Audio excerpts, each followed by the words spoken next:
नमस्कार दोस्तों, India IQ में स्वागत है। और आज हम बात करेंगे बहुत ही इंटरेस्टिंग टॉपिक, वो है लावा और मैग्मा के अंतर के बारे में कि आखिर लावा और मैग्मा में क्या अंतर है।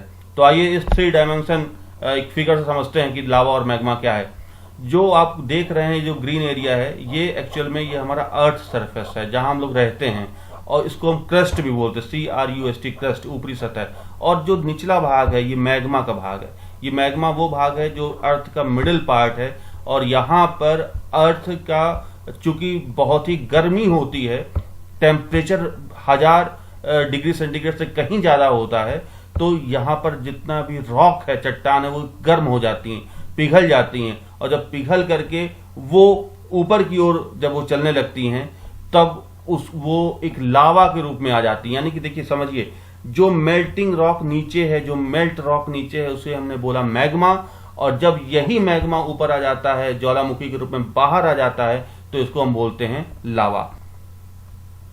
यहां हम समझ लें, ये नीचे है मैग्मा चैम्बर, यहां पर मेल्ट रॉक है, बिल्कुल पिघली हुई अवस्था में, जिस तरह मोमबत्ती होती, कैंडल होती है, उसको हम पिघला देते हैं। तो बस बिल्कुल उसी रूप में यहाँ पर मेंटल पार्ट में जो रॉक है वो बिल्कुल पिघली हुई अवस्था में है, जिसे हम मैग्मा बोलते हैं। यही मैग्मा जब ऊपर की ओर आगे बढ़ती हैं और किसी होल से या छेद से या एक स्पेस से बाहर आ जाती हैं, तो उसे हम क्रेटर बोलते हैं, जिसे ज्वालामुखी का मुंह भी कहा जाता है। और इसी ज्वालामुखी के मुंह यानी क्रेटर से जो मैग्मा बाहर आता है, उसे हम लावा बोलते हैं।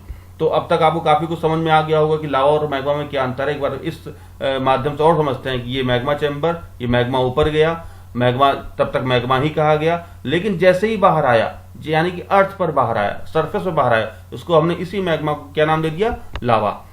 यहां एक दूसरे तरीके से समझते हैं।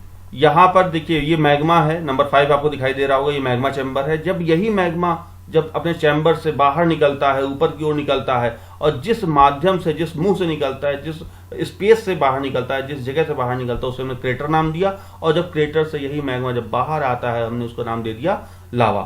तो अब तक आपको समझ में आ गया होगा कि लावा और मैग्मा में क्या अंतर है।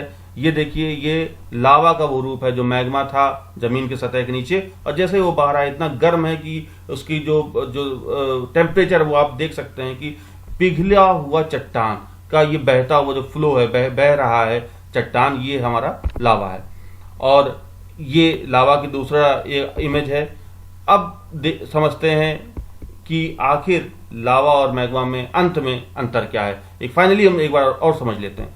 ये हमारा एक इंग्लिश में लिखा गया है, मैग्मा मोल्टन रॉक बिलो को अंडरलाइन किया गया, बिलो द अर्थ सरफेस, यानी कि जो मेल्ट रॉक है, सतह के नीचे है, पृथ्वी के नीचे, उसको हमने मैग्मा बोला।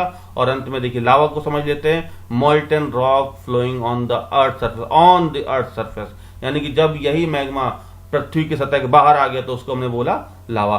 तो आज के लिए बस इतना ही। अगर आपके जहन में कोई सवाल है तो आप कमेंट बॉक्स में लिखिए। अगर आपको हमारा वीडियो पसंद आया है तो उसको शेयर कीजिए, लाइक कीजिए। अभी तक अगर आपने हमारे चैनल को सब्सक्राइब नहीं किया है तो उसको सब्सक्राइब कीजिए। मिलेंगे अगले वीडियो में, तब तक के लिए नमस्कार, जय हिंद।